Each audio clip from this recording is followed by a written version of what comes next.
Bem-vindos de volta ao Olhando para Jesus, e hoje nós vamos ler um dos meus autores favoritos, Octavius Winslow, e é tirado do livro The Precious Things of God. Aqui ele vai nos explicar como o Evangelho é a maior exposição e explicação de quem Deus é. Octavius Winslow escreve: não estude Deus nos céus adornados com joias, na sublimidade da montanha, na beleza do vale, na grandeza do oceano, nos murmúrios do riacho, na música dos ventos. Deus fez tudo isso, mas tudo isso não é Deus. Estude-o na cruz de Jesus. Olhe para ele por intermédio deste maravilhoso telescópio e, embora, como através de um vidro escuro, você contempla sua glória, a divindade em um eclipse horrível, o sol de sua divindade se pondo em sangue, mas aquela cruz rude e carmesim revela mais completamente a mente de Deus, revela mais harmoniosamente as perfeições de Deus, e mais perfeitamente o coração de Deus, e mais completamente exibe a glória de Deus, do que o poder combinado de 10.000 mundos como este, mesmo que o pecado nunca tivesse deformado e a maldição nunca tivesse arruinado isso. Estude Deus em Cristo, e Cristo na cruz. As maravilhas que se encontram nele, a glória que o envolve, os rios de bênçãos que fluem dele, a sombra profunda e refrescante que ele projeta na feliz experiência de todos os que olham para Jesus e vivem, que olham para Jesus e amam, que olham para Jesus e obedecem, que olham para Jesus e abraçam essa bendita esperança de vida eterna que Deus, que não pode mentir, prometeu antes da fundação do mundo. Uma estrutura digna esta de um alicerce tão divino. Agora você pode ver por que essa é uma das minhas passagens favoritas para ler e meditar. Vamos ao Senhor em oração. Pai, obrigado.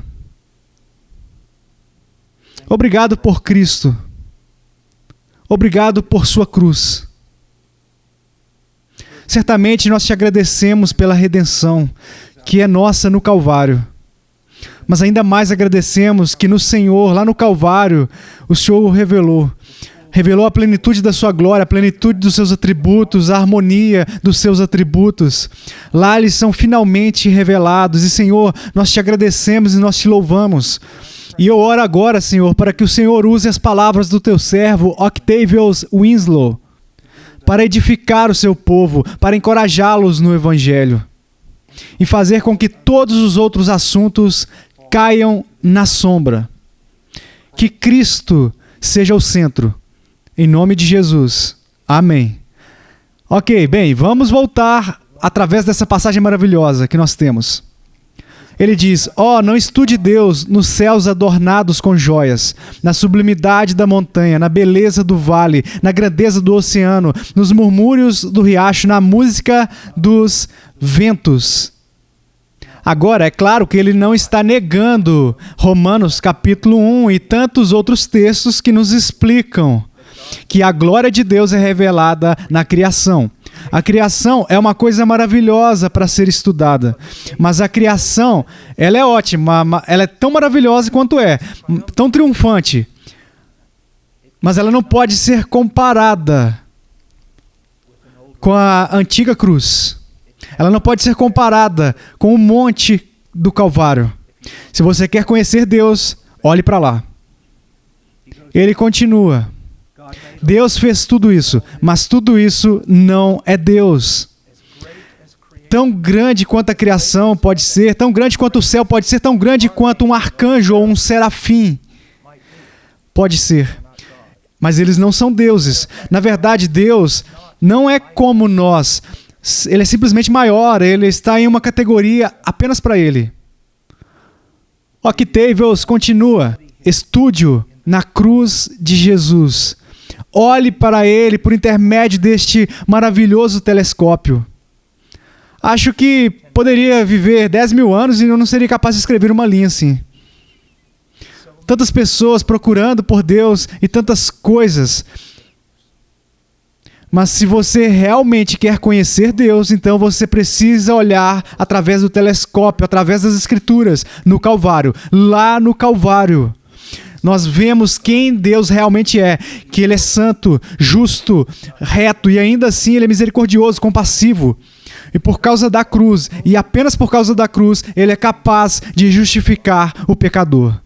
Ele continua. Ele diz: olhe para ele por intermédio deste maravilhoso telescópio, embora, como através de um vidro escuro, você contempla sua glória, a divindade em um eclipse horrível, o sol de sua divindade se pondo em sangue, mas aquela cruz rude e carmesim revela mais completamente a mente de Deus, revela mais harmoniosamente as perfeições de Deus e mais perfeitamente o coração de Deus e mais completamente exibe a glória de Deus do que o poder combinado de 10.000 mundos como este, mesmo que o pecado nunca tivesse deformado e a maldição nunca tivesse arruinado isso. Agora, eu quero voltar para algo aqui que eu mencionei tantas vezes, mas é o que resta da pregação do Evangelho moderno. É verdade que Octavius Winslow está se maravilhando aqui. Você entende? Todas as coisas ao longo da história bíblica, em todo o Antigo Testamento, permaneceram na questão de que Paulo expressa claramente em Romanos 3:26 como nós podemos harmonizar os atributos de Deus. As Escrituras declaram que Deus é santo e muitas vezes em sua santidade e justiça Ele julga o mundo. E ao mesmo tempo, este Deus santo e justo perdoa homens e mulheres maus que têm fé nele. Mas como Ele pode ser um Deus que é verdadeiramente justo e ao mesmo tempo perdoar o pecador? Como Ele pode fazer isso? Isso é frequentemente referido como o grande dilema divino. A resposta é encontrada na cruz de Jesus Cristo. Todos os atributos de Deus são vistos em harmonia perfeita. E Deus é justo. Sim, Ele pune o pecado. Deus é santo. Sim, Ele é separado do pecado. Deus é amor. Sim. Como sabemos, porque o próprio Deus se tornou um homem e absorveu a justiça e a ira devida ao seu povo pecador. E por causa disso, por causa da morte de Cristo, Ele tem o poder de satisfazer a justiça divina em nome do seu povo. Deus agora pode ser justo e o justificador, até de pecadores como nós, que confiam no seu Filho e na sua obra expiatória. Agora Ele continua. As maravilhas que se encontram nele, na cruz, a glória que o envolve, os rios de bênçãos que fluem dele, a sombra profunda e refrescante que ele projeta na feliz experiência de todos os que olham para Jesus e vivem. Há muitas coisas nas Escrituras, muitas coisas maravilhosas. Existem muitas coisas maravilhosas na criação, mas acima de tudo isso está a cruz. E mesmo que essas outras coisas sejam maravilhosas, elas não podem ser comparadas a este evento singular, onde essa pessoa singular morreu no nosso nome. Eu quero que vocês leiam as Escrituras e eu quero que vocês enxerguem todas as coisas maravilhosas que Deus fez. A força dela permite que essas coisas aumentem a sua fé, mas o centro de todas as coisas é a cruz de Cristo. Ele deve ser o centro do nosso pensamento, o centro da nossa fala, o centro das nossas atividades. Nós devemos ser homens e mulheres que comem, bebem, dormem e vivem a cruz de Cristo. O nosso orgulho, a nossa esperança, a nossa glória, a nossa fonte de justificação, a nossa força. Eu sei que nós vivemos em tempos tão confusos e há tantas coisas nas notícias e tantas coisas bombardeando até o cristianismo. Você não será capaz de enfrentar tudo isso, a menos que a cruz de Cristo, acima de todas as outras coisas, seja a sua glória, a sua esperança, a sua meditação. Vamos em frente. Ele diz: a sombra profunda e refrescante que ele projeta na feliz experiência de todos os que olham para Jesus e vivem. Você pode olhar para muitas coisas na Bíblia. Por exemplo, um dom precioso que Deus nos deu, a lei. Mas se você olhar para a lei, para a salvação, você não viverá, porque a lei diz para fazer isso e viver. E você e eu violamos a lei. A lei nos diz para não olharmos para a lei. A lei nos diz para olharmos para Cristo, aquele que cumpriu a lei no nome do seu povo e morreu debaixo da punição da lei, por causa das mesmas pessoas. Ele continua, que olham para Jesus e amam. Você quer crescer no seu amor por Deus?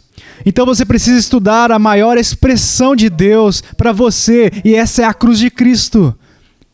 Você e eu não podemos nos torcer ou finalizar como um reloginho e fazer a nossa paixão crescer ou fazer os nossos corações amarem a Deus de uma maneira mais profunda. Nós não temos essa habilidade. Você pode ir para algum evento evangelístico, algum reavivamento e pode ficar empolgado por 2, 3 dias, mas isso vai acabar logo. Se você quiser que o seu amor por Deus cresça, o que você deve fazer? Olhe para o Calvário.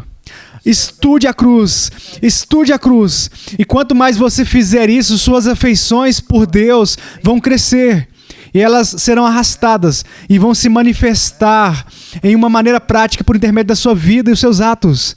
Ele diz que olham para Jesus e obedecem.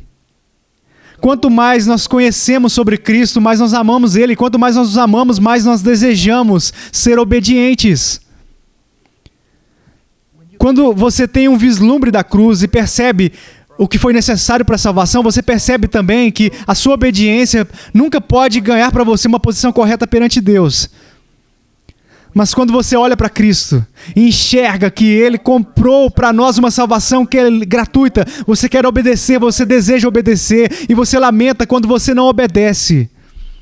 Ele diz que olham para Jesus e abraçam essa bendita esperança de vida eterna que Deus, que não pode mentir, prometeu antes da fundação do mundo. Eu quero ler isso de novo. Que olham para Jesus e obedecem e abraçam essa bendita esperança de vida eterna. Agora, se você é um jovem cristão e realmente é cristão, então você concordaria com a verdade que a sua salvação é 100% Cristo. Que Cristo fez tudo. E como eu disse, se você é um cristão verdadeiro, você sabe disso e aprecia isso.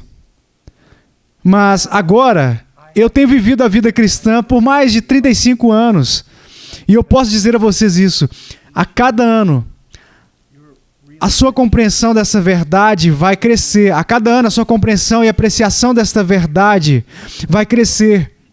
Quando eu era recém-convertido, eu acreditava que Cristo era o único Salvador. Eu sabia que as minhas obras não poderiam me salvar. Eu sabia que era tudo Jesus.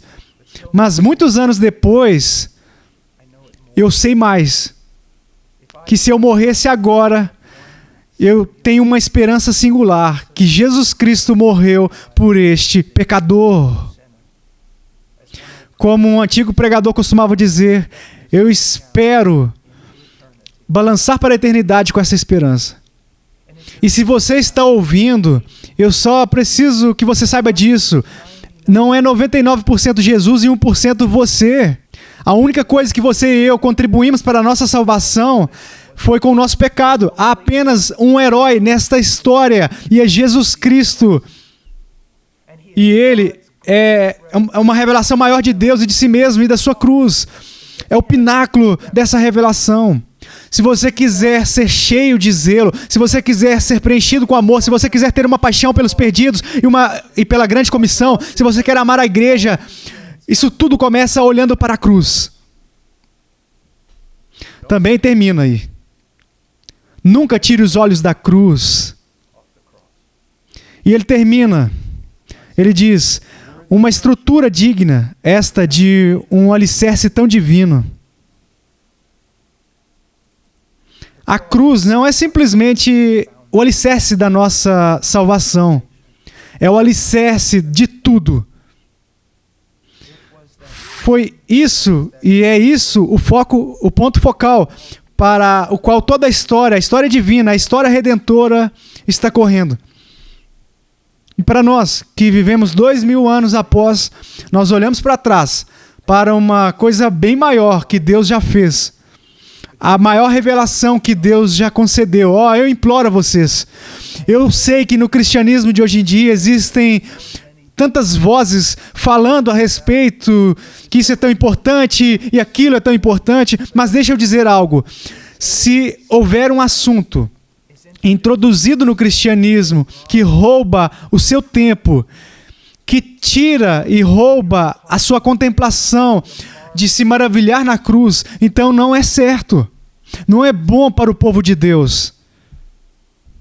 Bem, eu espero que isso tenha sido uma bênção para vocês e eu espero que vocês enxerguem porque Octavius Winslow escreveu aqui sobre a tremenda importância da cruz. E eu espero que vocês também enxerguem que é por isso que nós deveríamos ler livros antigos. Que Deus os abençoe.